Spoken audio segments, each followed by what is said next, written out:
Am I streaming?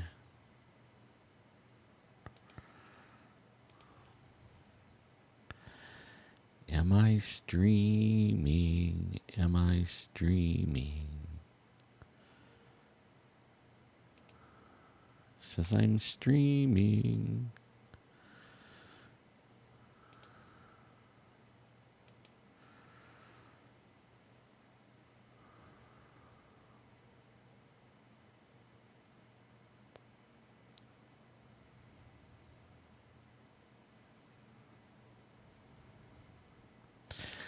Hi, everyone. I made it.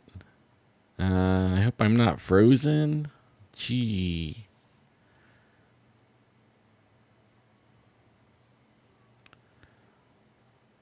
I tried to start it like, create an event and give everybody early warning, and the darn thing doesn't want to work for me like that. So I guess I'm just gonna start it like this all the time and then go back and edit all the information because it's old information from a while back. But I see that we got some people in there. And tonight, I want to talk about Bigfoot tonight. I have some cool stuff that I want to talk about Bigfoot. And I hope I sound all right. I mean, I'm sounding all right in here, but everybody at my house, they're getting over the flu. I didn't get it, but I did kind of get like weird feeling, like kind of dizzy and stuff like that. So, enough about the flu. Boy, I'm tired of that. Let's talk about Bigfoot. And right now, there's this thing that's going viral about Bigfoot. Something that I've been working on, me and Jeff Gonzalez, we've been working on this for about 5 years. And it was a little bit of a shock at first to realize that there's these Bigfoot running around down in the valley floor. Now we have the Sierras all around us. We have Yosemite, we have the Coast Range, we have Kings Canyon National Park, we have Sequoia National Park, we have the Sierra Nevadas, we have the Sequoias, all these really high mountains, and you would think that, or everybody that knows anything about Bigfoot, they know they're there, right? They know that these things are up there. But nobody really thinks about, would they be down here where we live? And around where we live, we have farmlands like for miles, right? And one of the things that we found that these Bigfoot really like is citrus. And they don't take the citrus and we bait it to them, or gift it to them, I guess you should say, but they do take it when it's in the orange grove, right? When there's all these beautiful big yummy orange trees with massive Valencia oranges and nectarines and lemons and limes and actually like several different varieties of orange. There's peaches and plums and you name it out there. I mean, almonds and walnuts and pistachios and I could go on and on. We're like the breadbasket. I mean, in the spring there's strawberries, in the fall there's strawberries. I mean, there's just about everything out there that we like to eat, and I'm sure they like to eat it just as much as we do. And we got a call from these two little boys, and they they were down here, and that kind of threw us off because first it was little boys. Do you trust what they say, or are they making it up? And we went over there and we interviewed him, and I believed him. I took a walk with him. I'm good with kids. I have lots of kids, grandkids, foster kids, regular kids, kids as other people's kids. So I'm like pretty good with kids, and I took off on a walk with them, and kind of at first was just being their friend, get to know them a little bit, and then ask them to tell me what they saw. And then they described some things that only a person that's seen a Bigfoot would know to describe. Like they said when it moved, it was grabbing the branches, reaching and grabbing branches, and like almost like pulling itself into the swampy area, right? Well, that's something that gets reported to us all the time is the Bigfoot. They when they run or walk real fast, they grab branches, and sometimes they'll even twist them and snap them as they're going along. So that is one thing that they had in their favor. The second thing was they said that its head didn't bob up and down when it walked. Now, the one I saw, he ran and his head never, bebopped. It was just like floating. It looked like the whole Bigfoot was floating. So that was really that to me that sealed it. You know what I mean? They saw something that wasn't supposed to be there. In fact, I talked to some other people around, like their friends and stuff like that, and over the next few weeks, and they walked that little trail between the two people's house. They were at somebody else's house, and they were taking a shortcut home. Well, they never used that shortcut ever again. And in fact, one of the little boys ended his life, and I'm not sure about why or anything. I hope it had nothing to do with people making fun of him for Bigfoot. He was a good kid, and he's sorely missed. Well, then, like a couple of years later, we got some calls. We started getting calls all around this area, and not only that, my sister lived, in that area, and so there was things going on at her house, and there was things going on at the little boy near the little boy's house. There was things going on around Avocado Lake, up by Keith the Farmers, and then we met Joe, Bigfoot Joe, and we went out there and actually cast a print out there, about a 16 and a half inch print in the oranges. And now over this 5-year period, we took a lot of stories. Well, recently, in the last, since Jeff kind of started, getting this thing all over the place, the stories are crazy. You know what I mean? Like, off the hook. They're coming out of everywhere. I got people emailing me and phoning me with their stories. Some people don't want their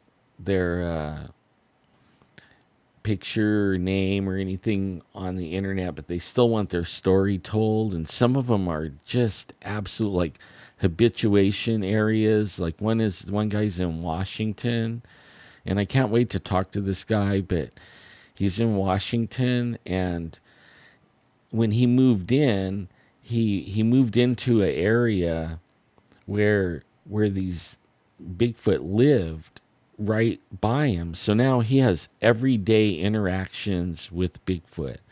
And I don't know much more about it except for that. But as I find out, I'll bring all that to you. Hi, Winter, my daughter-in-law. Hi, everyone out there.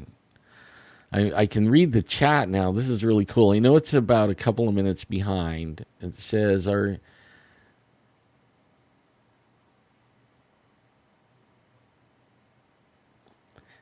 Yeah, it's nice that I'm not on Paranormal Central anymore because I can say what I want to say, and only with this investigation that I can't walk away from it either. You know what I mean? Like I can stop doing the show with Jeffrey and everything, but I can't.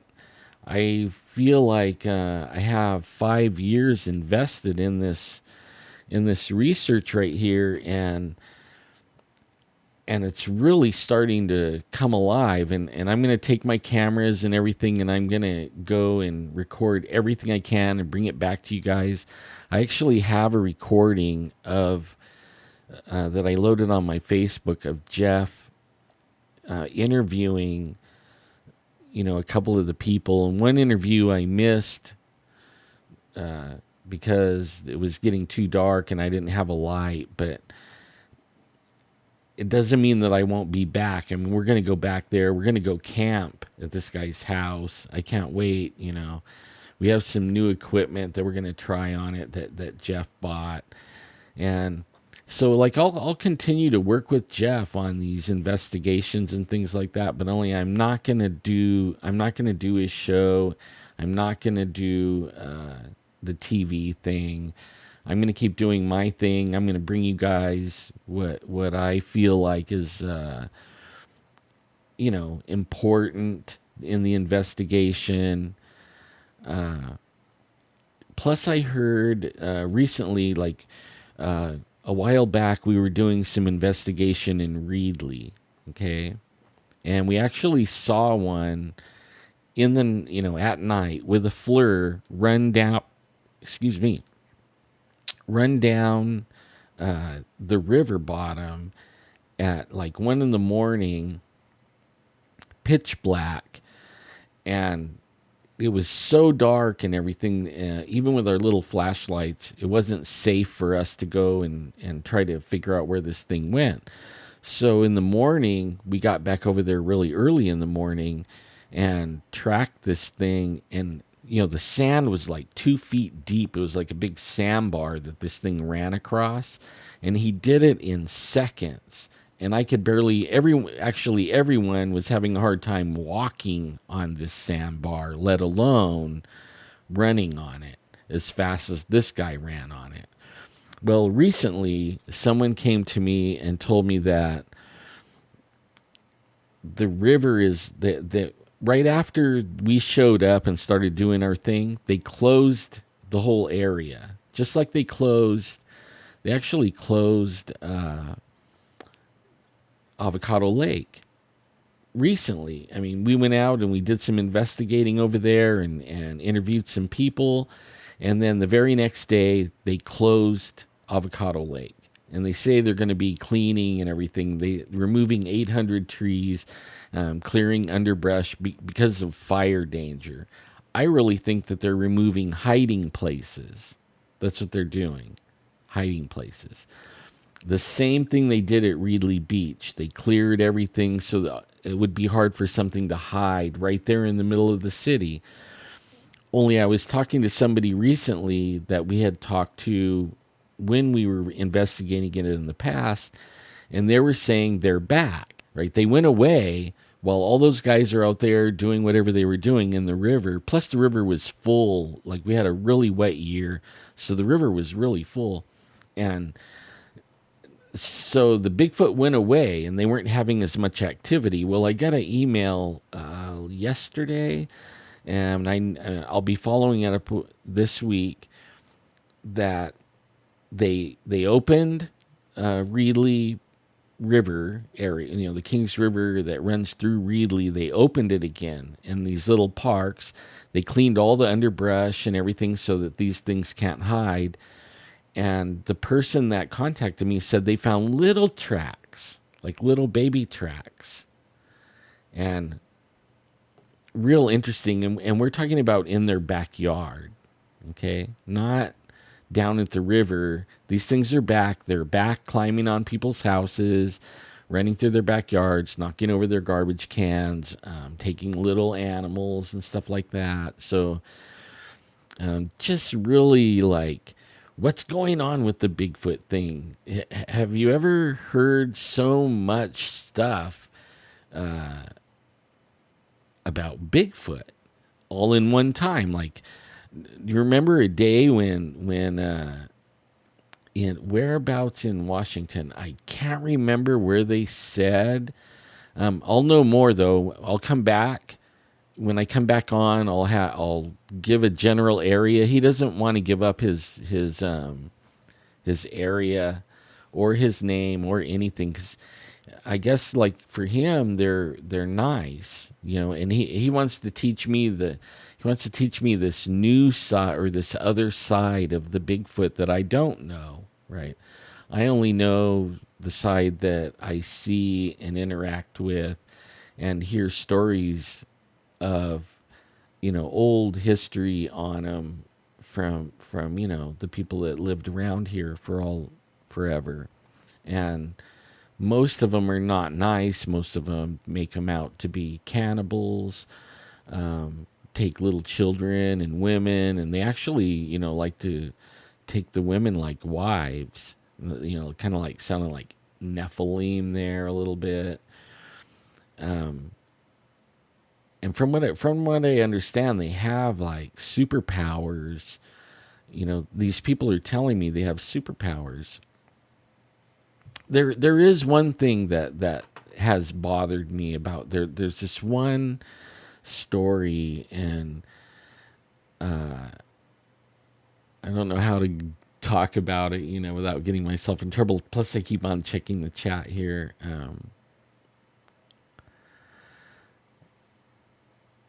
Yeah, do our own show, and we're good. Actually, friends wise, we're good. We're good. But we can't work together in shows. I can't keep up. Honestly, I can't keep up with the breakneck speed that everything goes at for TV. I don't know why it has to be like that, but it is. And everybody gets into that where they have to kill their self to make a TV show. I'm not ever gonna do that. But only there's something here recently. I didn't buy the book. There is a guy, everybody knows him, Dr. J, and they these portals open, okay? And when you get the description of what's inside the portal, it's red sky, everything's dead, just like scary, spooky looking inside the portal on the other side in this other dimension. There's two little Bigfoots guarding the entrance to it.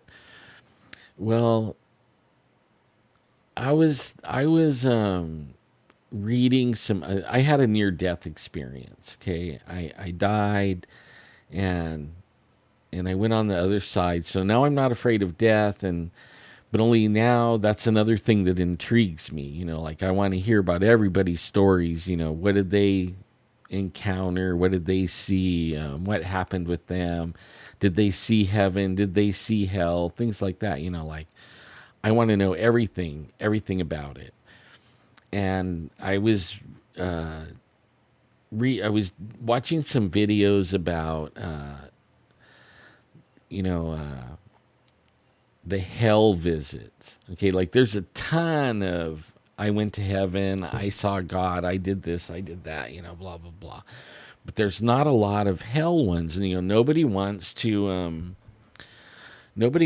say they went to hell, but some people do.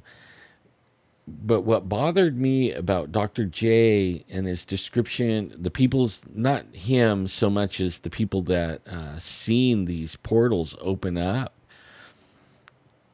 when they describe what they see inside the portal, it matches what the people see when they die and go to hell. I mean, think about that for a minute. What they see when the portal opens, that the Bigfoots are going through, matches exactly what the people are seeing when they die and go to hell. The color red, the sky is red. I mean, the descriptions match so much, it's almost like eerie, like uncannily eerie.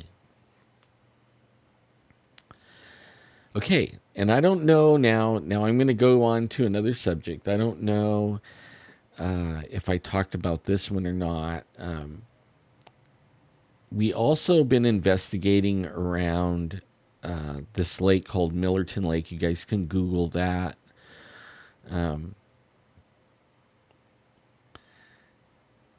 We went out there, and supposedly there's this Bigfoot up there, a huge Bigfoot. I mean, like, this guy is a monster. You know what I mean? Like, I mean, if you're gonna call a Bigfoot a monster, this guy is massive. And he's been seen dragging cows, full grown cows, and he has the front leg and the back leg twisted like a bread tie, and he uses it like a handle, and he's dragging these cows up the hill. And we looked for evidence. We found some footprints on the beach of the lake, you know, down by the guy's house, but that's all we found. Well, recently, they've come to me and told me that these things are going and knocking on the back of the guy's house, right? And saying his name. Okay, they're talking to him too. You know, they're saying things to him through the wall. And it was scaring him. And when in the afternoon, it was like before the sun went down, these things started banging on his wall and saying things to him. And he had some friends over. They were all watching a movie. They were using a projector and shooting the projector up on the wall. And they had one guy stay in there and make a whole bunch of noise while two of them snuck out and around the other side of the building. And they got over there and they seen this thing. Okay, now listen to this description, okay? It was dark brown. When it ran, it swung its arms like a mat. It also didn't bob its head. That was one of the things. They said it didn't bob its head. And remember earlier I was talking about the little boys that saw it. It didn't bob its head. The one I saw didn't bob its head. Okay, so to me now they're seeing a Bigfoot. Okay, and it ran. They said like the wind. It ran like 200 yards, 250 yards, and then it went into these bushes to where they couldn't see anymore. And they decided they went back to the area where it was knocking on their house, and they realized there was tracks on the ground. So they went and got a tape measure, and they were measuring the tracks 30 inches. 30 inches. Now, if a Bigfoot is going to be dragging a cow up a hill, it's got to be a massive Bigfoot, right? Massive Bigfoot are going to have massive feet. 30 inches. 30 inches.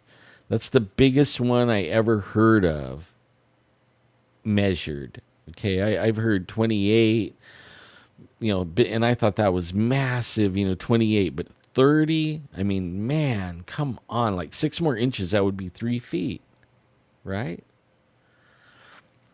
Well, they weren't done measuring.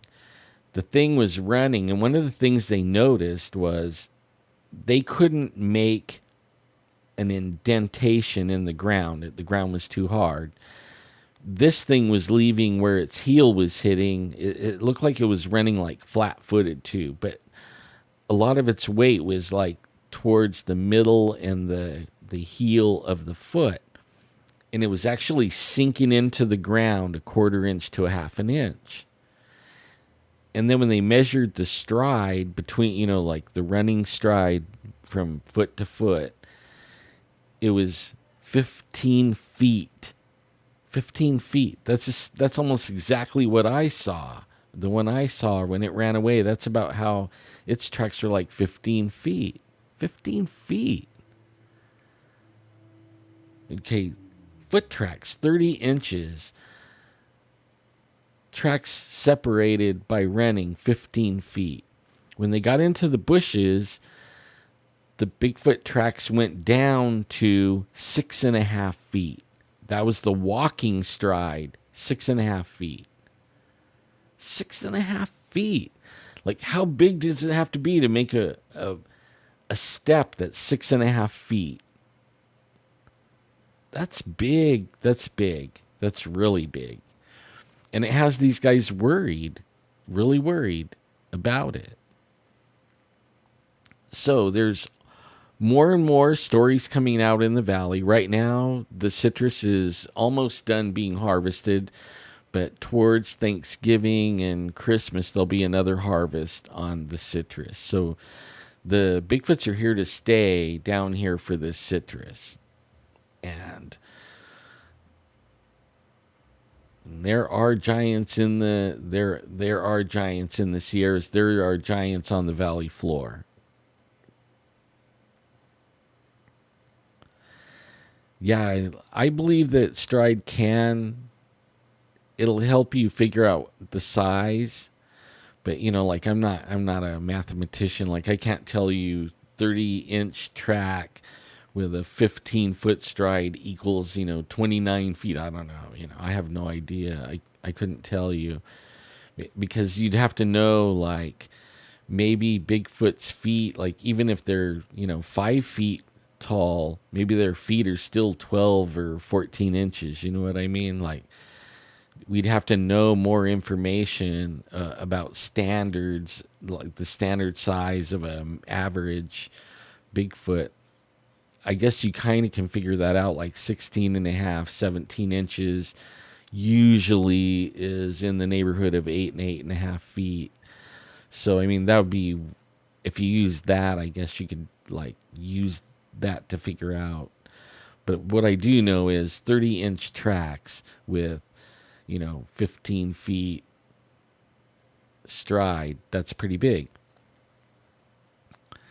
So we went and we got called over to this other area here recently, just the other morning. A farm laborer that was loading oranges. He was like hurrying up to get to the truck so that he could load oranges, the orange bins onto the truck in a forklift. And he was boogieing, he was like probably going faster than he should have been. And a Bigfoot ran out in front of him and he crashed into a telephone pole or a power pole and snapped it in half. And I actually have video of that. I'll put it up. I have a recording I'm going to upload after this of that, of, Jeff talking about that, and then Jeff interviewing the other guy about what's been going on around his house. But this is the same place where Keith the farmer had 5 Bigfoots run away, and one of them carried a pig and hit a pipe. The one carrying the pig hit a pipe and went flying, and the pig went one way and he went the other way. But then he ran and picked up the pig and then carried it like a football. Okay, so this Bigfoot was big enough where he could carry a 150-pound pig under his arm, like carrying it like a football. Instead of like throwing it over his shoulder, he was just running with it like you would carry a football, and ran within seconds, hundreds of yards, and went over the top of the hill into these orange groves. And I got video of that area. I got video of the power company fixing their pole. Jeff said he had some pictures of that the guy sent him of the actual pole being broken. Only the Bigfoot's like it's the time of the year. Like, if you live in the valley, if you live by Reedley or Sanger or Clovis or anywhere where there's citrus, keep your eyes peeled, like early in the morning and late in the evening. I mean, you never know what you're going to see. I've been getting reports from Parlier and Orange Cove for 20 years, and I really never gave it much weight because they never described anything. They just said that, they were driving home and this Bigfoot ran across the street from one orange grove to the other orange grove. So only now that all this comes out, now I know that these guys are telling the truth. So if you do live out near oranges or you're in the around the oranges and stuff like that close by, creeks that run through oranges or near canals that run by oranges, keep your eyes peeled and keep a camera if you have one ready. You never know what you might see.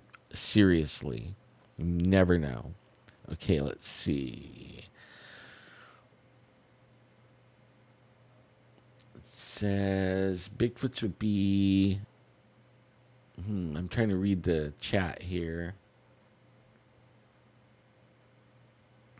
Yeah, they're still talking about the size of the prints. I mean, man, that's huge. 30 inches and a 15-foot stride. Like the one I chased had a 15-foot stride, and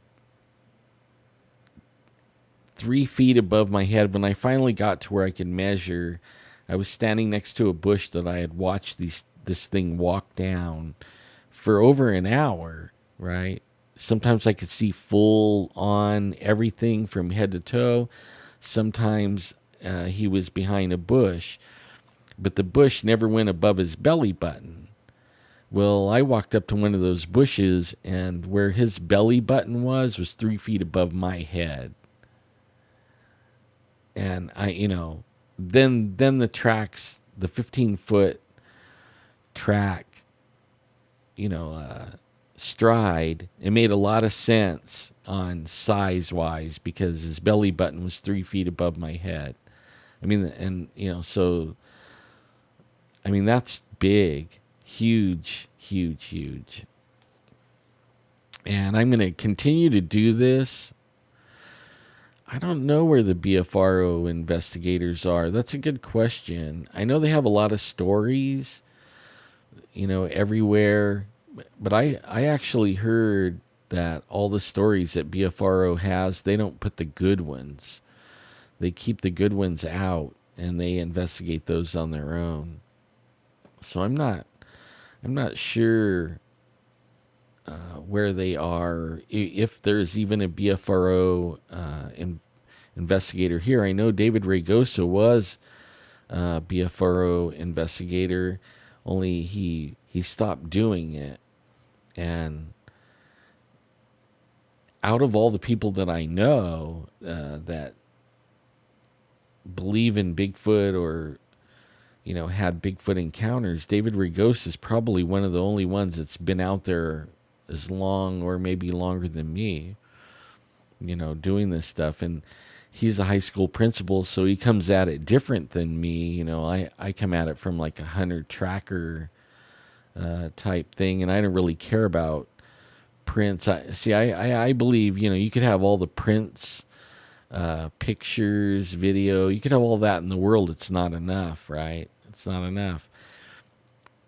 And I don't think it's going to take a whole body either. I think all it's going to take is maybe a hand or a foot, a head. Like if you do shoot one, don't try to drag off a whole 1,200 or 1,500 pound thing. Just cut something off, and take it with you.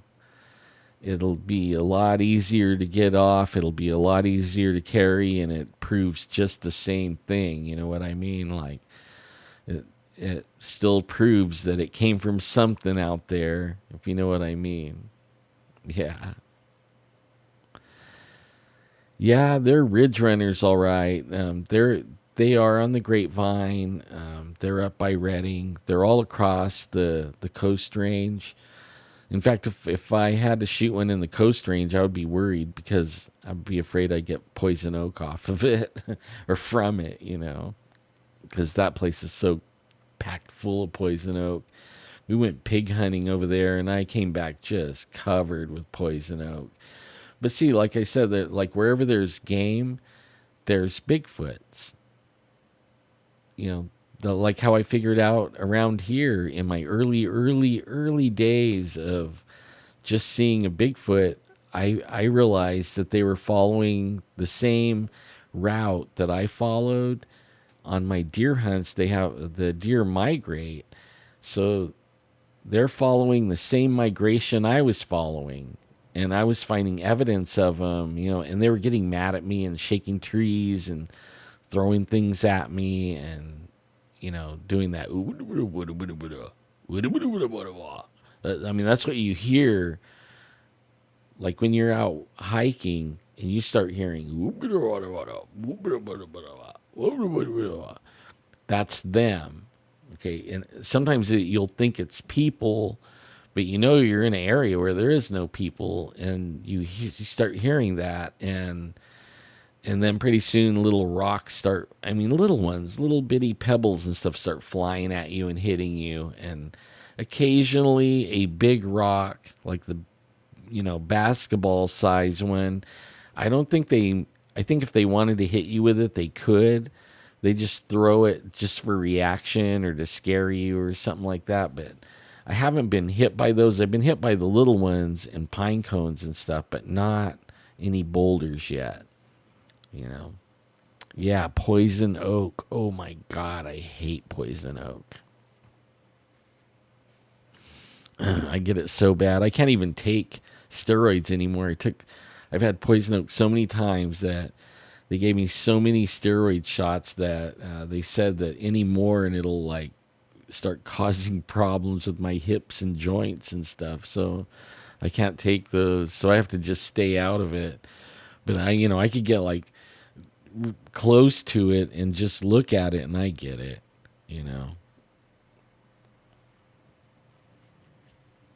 Yeah, I'm going to get I want to try to get a body cam. There's a whole bunch of things I still want to get.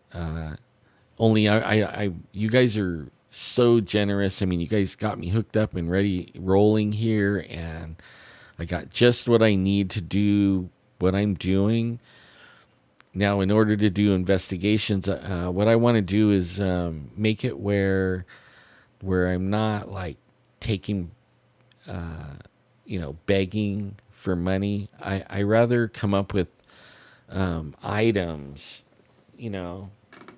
I rather come up with the items, shirts and things like that people can buy, and I can raise money like that, and I feel better, I feel better as a person doing it that way. That way everyone gets something. Plus they get, whatever I bring, but they also get, it's like I'm not saying, oh, please, send me money. I'm saying, hey, buy my shirt and this will help me. And you get a shirt and then you get a show too. So I want to do that. I have a little van. I want to change that. I want to get some kind of, more outdoorsy type vehicle, but all things in good time. All things in good time, God is putting this together, or helping me put this together. I know He's totally in it. I wouldn't have it any other way than what I'm doing.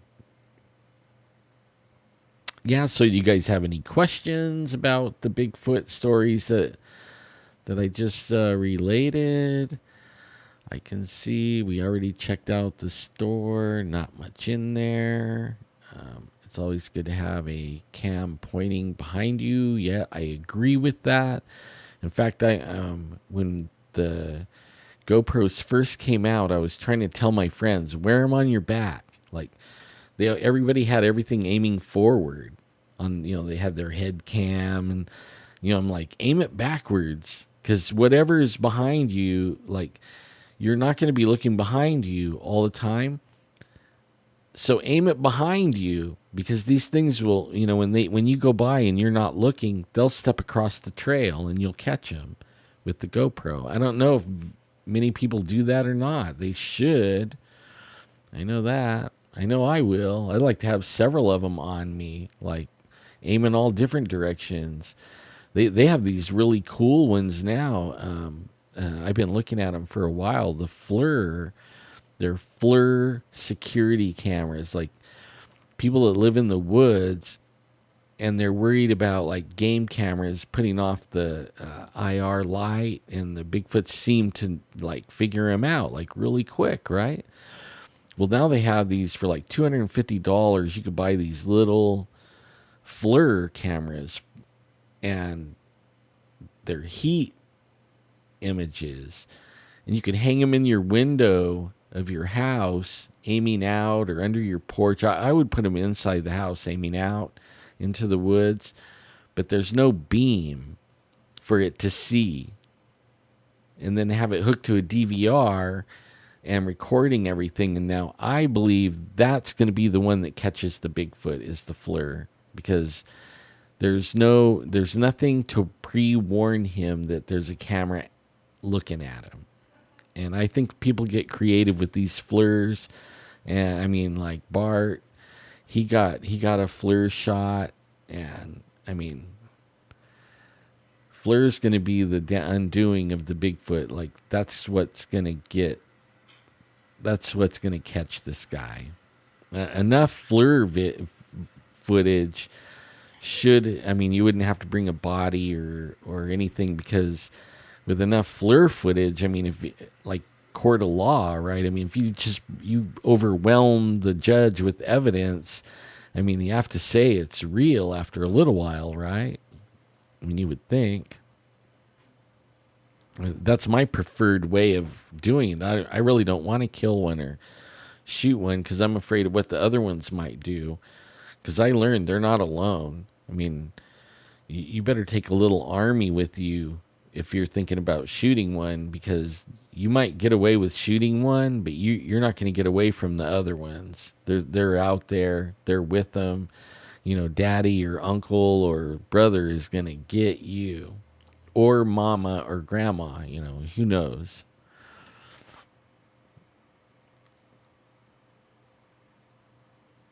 Oh, I didn't even think of the insulated windows. I know the FLIRs can see through fog and smoke and stuff like that. So like down here in the valley where we live in the Central Valley, there's a lot of fog, especially in the orange harvest time. You know, Christmas and Thanksgiving and the first of the New Year's. So, you know, that would be like where other cameras reflect off the fog and you can't see. At least this thing will be able to see into the fog or the smoke, or, you know, into the night, and bring back really good vision. Yeah. On the buyer kidnapping, I didn't hear about that. Somebody was kidnapped.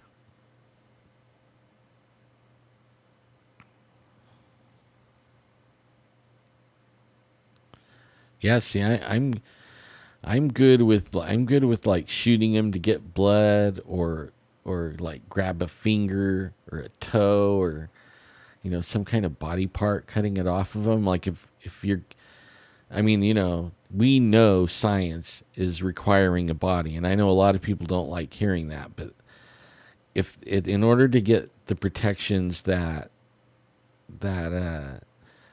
they deserve, that's probably what's going to happen, you know, sadly.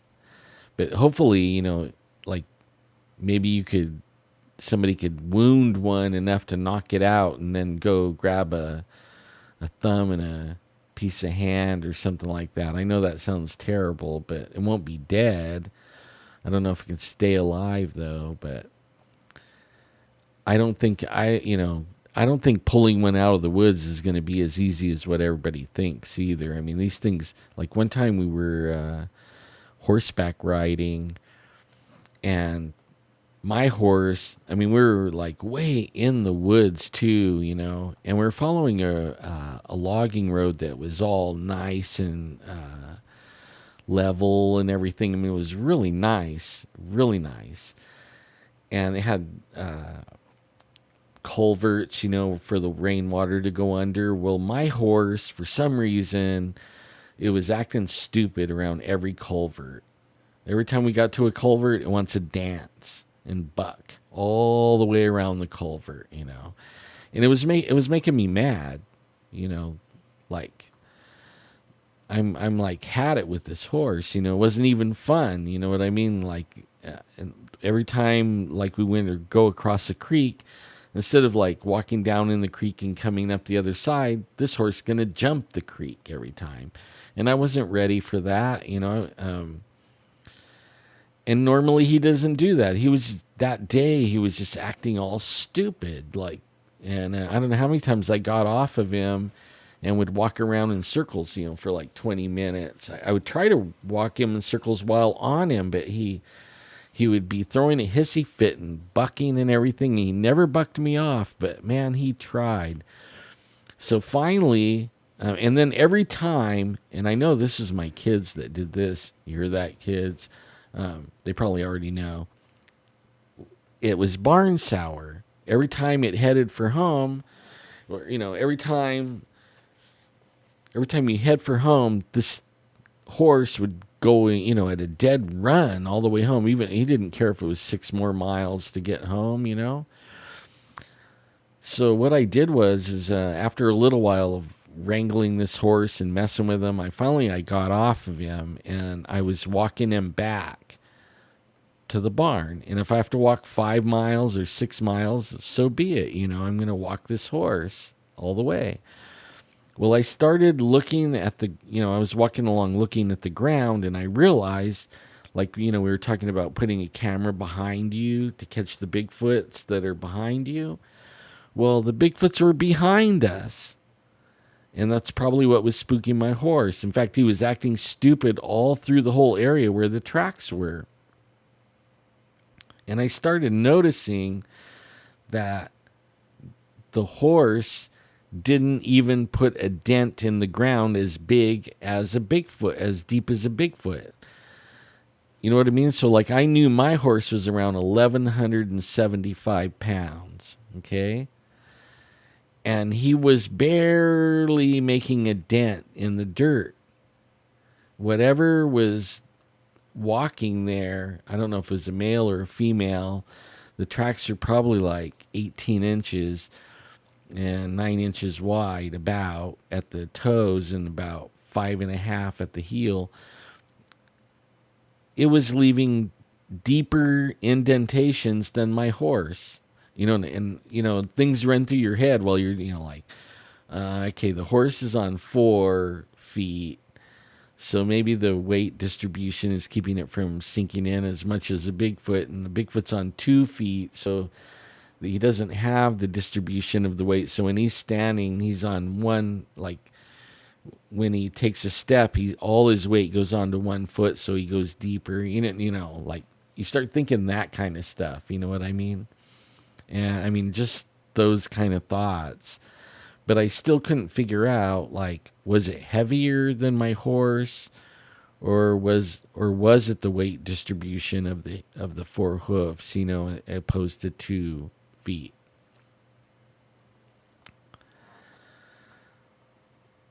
Yeah, they glide, man. When they run, they really glide. They really do. I've never smelt one, though. I've never smelt one.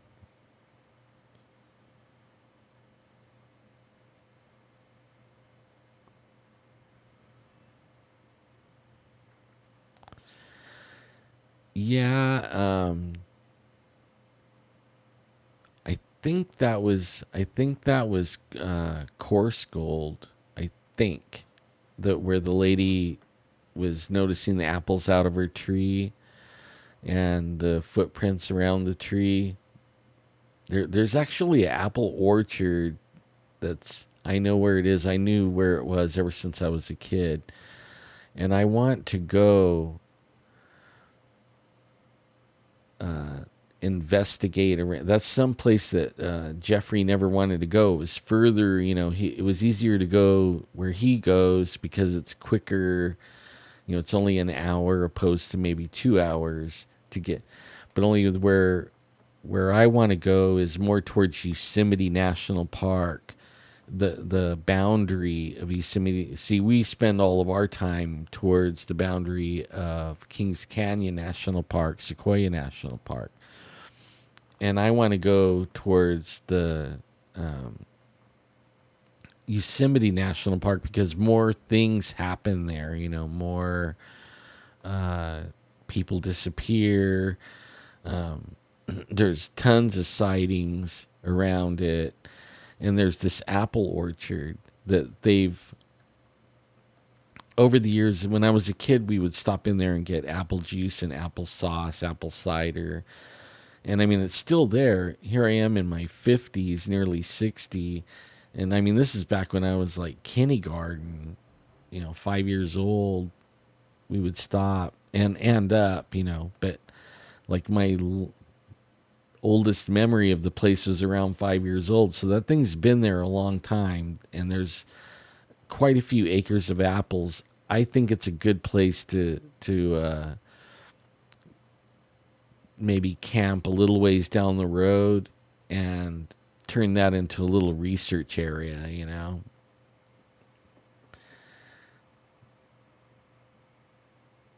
Yeah, we did. That's Bigfoot Joe. We talked to him. Like, since he found Jesus, he hasn't had any trouble with them. Isn't that a trip? He used Jesus' name on him, and they all split. Like, he doesn't have trouble, but it doesn't mean that they're still not around the area, because all his neighbors are still experiencing. They just quit messing with him so much, which is, I find that another interesting thing. Like, are they Nephilim, or like, what's up with that? You know what I mean? Like, something's up. They're interdimensional for sure, a lot of them. And I'm not saying all of them, but there's evidence that there's interdimensional Bigfoot. And he was talking about being possessed by them and all kinds of stuff. I mean, I want to sit down with him and talk with them like in depth somewhere, and just let him ramble on and then come back and cut it, edit to a coherent story, but try to get his whole story, because I think it's an important one, and I think there's all kinds of clues on, figuring out what these things are.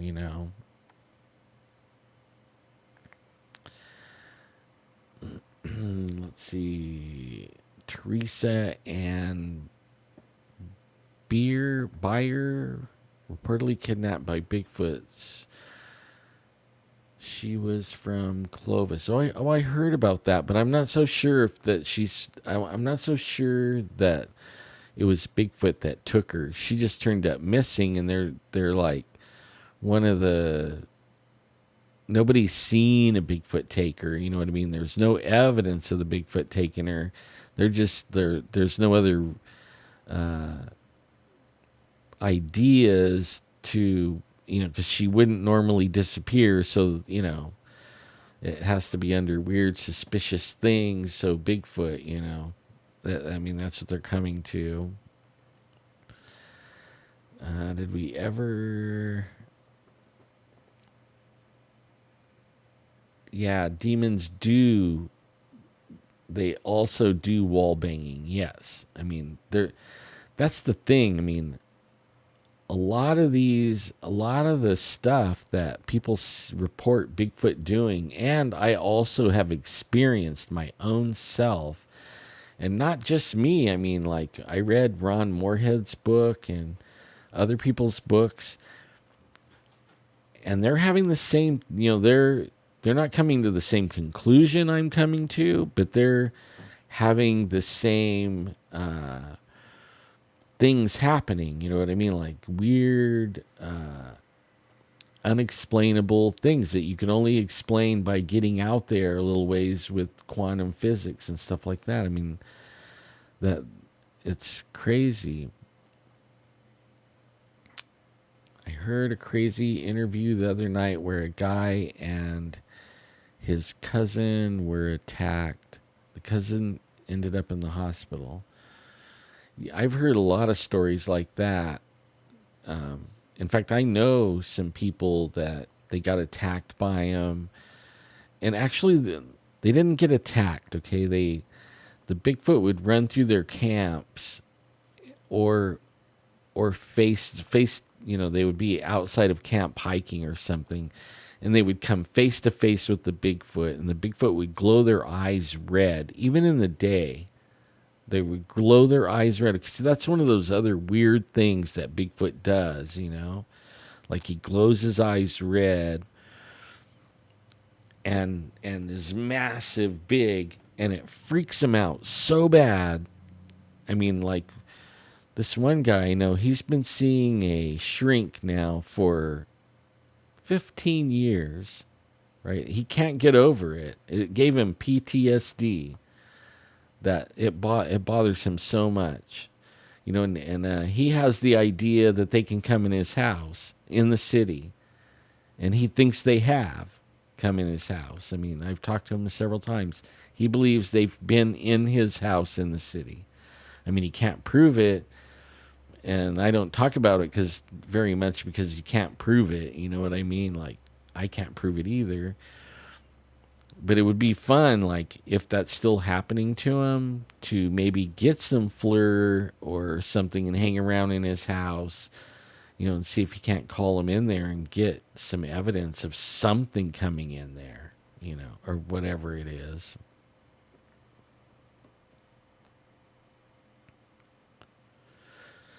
I've had so many people tell me Jesus' name stops things.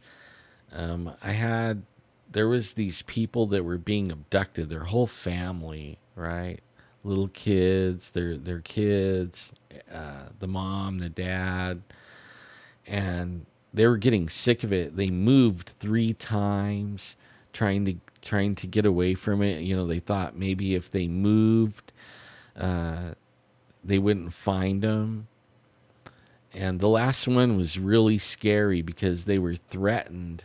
I guess one of the little kids removed something when he was in the ship or wherever they were. He took something of theirs, and they started getting visited every night, you know, asking where is this thing that this kid took. And at one point, they started threatening bodily harm to the people, and that's when the little boy, he was, you know, not, I don't know, 6 or 8, 7, somewhere in there. He went and got it. It was like a wand thing, and he gave it to him. But I guess they were so mad, you know, they kept coming back, and these people started using Jesus' name, and they stopped it completely. They moved again, though. They moved again, okay? They moved again. Only now they're not having any trouble at all, and they don't want anyone visiting them. They don't want to talk about it anymore. They're fine with fighting it off in Jesus' name, which is interesting. Yeah, Bigfoot in the city. Yeah, man. Yeah, I heard what happened to Bob Gimlin. What a shame, huh? The guy is Mr. Bigfoot and then gets treated like that. And I thought those guys were cool too. That's the sad thing. I mean, Cliff Barackman introduced me to one of those guys, and you know, it makes you wonder, huh, about the Bigfoot people. You know, I promised to be real and bring the real thing, and try to bring answers and stuff like that. I'll never be a fake-o person. Well, anyways, I don't have anything else. I'm still working on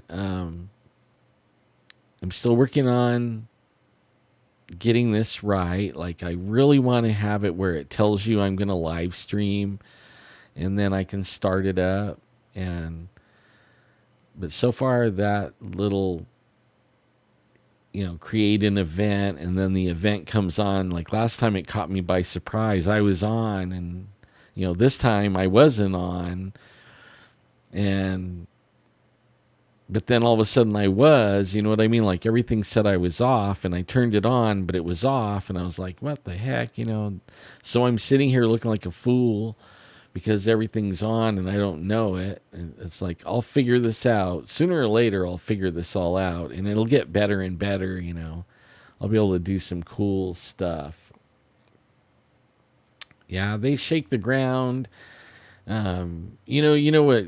The one that got me out of all the things of the Bigfoot encounters for me, that I had personal things happen to me, King Kong.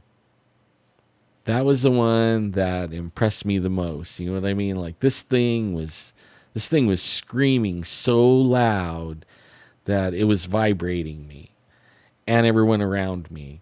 And that was the most scariest.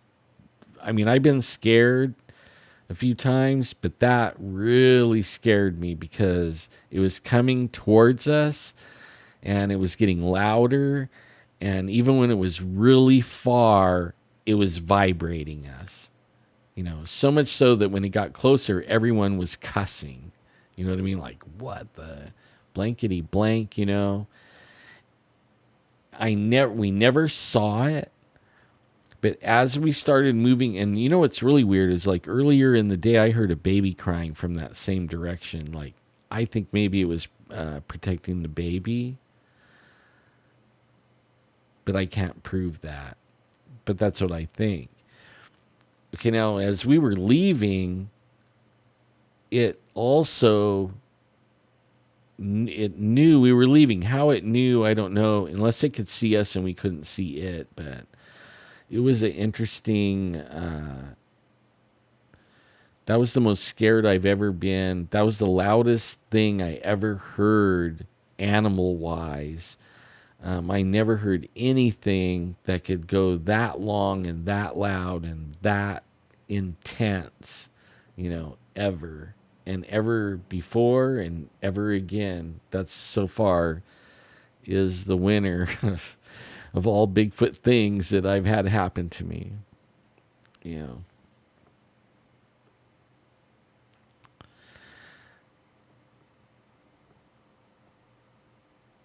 Well, I don't think you have to live by me, man. I think you can live right where you are and start paying attention. Get on Google Earth and look around for creeks and things, creek bottoms around your area. Start looking for wooded areas that are connected by creeks or something. It doesn't even have to be like, it could be a wooded area all by itself, but if it has like a creek connecting it, that would be something I would check into, that comes from, a bigger set of woods, and then say a mile creek, and everybody living all around there, and then there's another wooded 3, 4, 5 acres. Wherever you're at, wherever you live, those are places that you can check out. And I would not be surprised if everyone started coming back with their own evidence, tracks and things they smell or saw and stuff like that. Anyways, I shall return. I'm going to try to put together a little something, to show. I realize I can do that with this software, but I'm not sure if I can. But I'm going to try. And I'm going to be going out in the next 3 or 4 weeks. I'm going to be going out with Jeff, and we're going to be working these Bigfoot in the Valley, and I'm going to bring my camera, and I'm going to do some, get some of the interviews and talk to the people exclusively just for us, and sit down and chat with them, and bring bring that. And then we're getting close on the art. I designed a T-shirt, and I'm gonna have it. It said it shipped today, so I'm gonna see what that shirt is. So I'll come back and I'll show the shirt and see what you guys think. You know, I'm gonna let everybody, like, you tell me what's good and what's not good. Okay. Anyways, y'all have a very good night, and hopefully I see you really, really soon.